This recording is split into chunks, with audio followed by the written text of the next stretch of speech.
10 lepers are cured. 1 is healed, made whole, saved.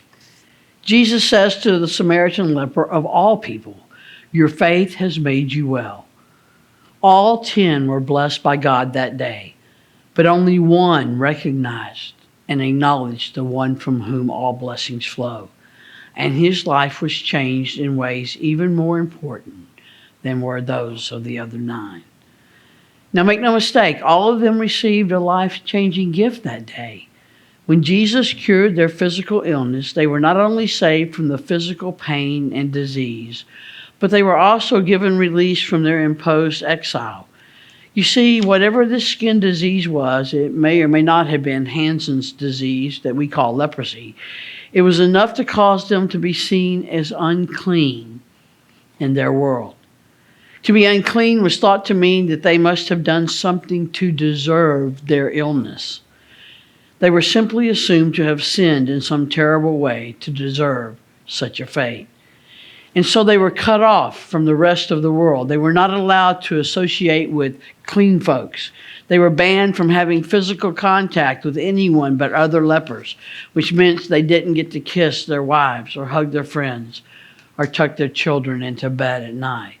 So when Jesus says, go show yourself to the priest so you can be declared clean again, he has given them the possibility of what?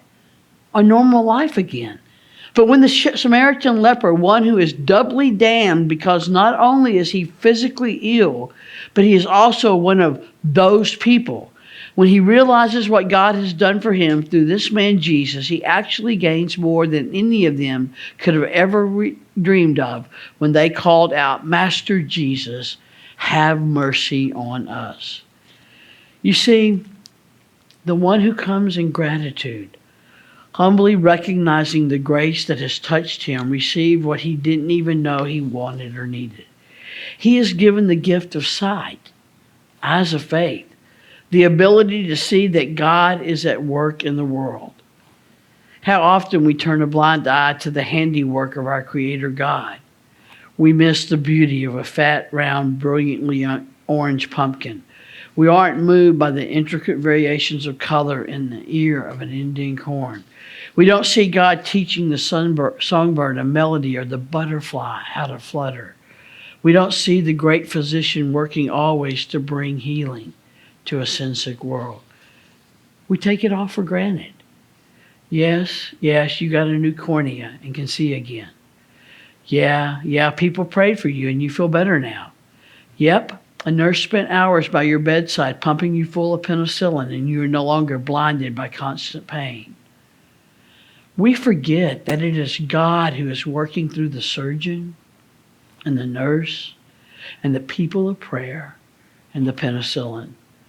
But on the way to church that day, one leper really sees God at work and realizes that he must give thanks.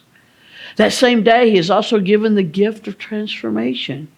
He's given a new world, a new view of the world, a new way of living.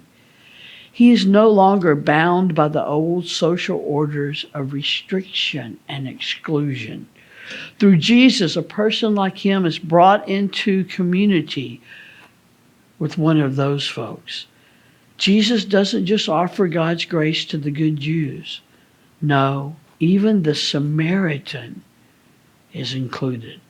No one is left out. All 10 lepers are cured.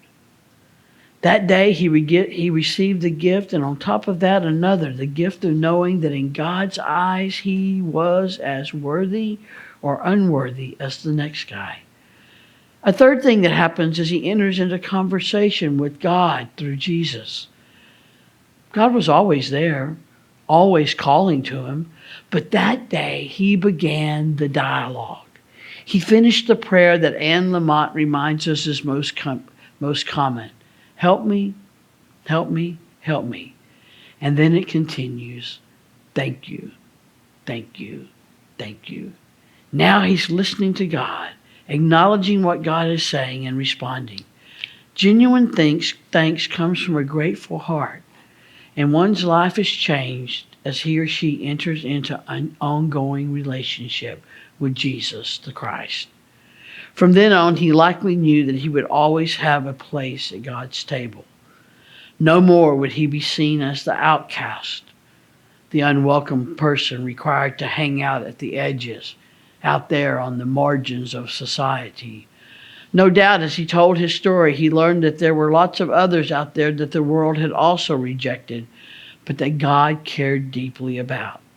Perhaps he gained the courage that day to know that no matter what the world said, he was a person of worth and dignity.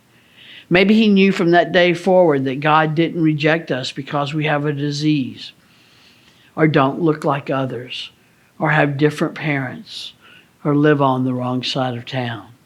I like to think that as he spoke with Jesus, as he looked into his kind eyes, as Jesus touched his now healed hand, he knew that God loved him fully.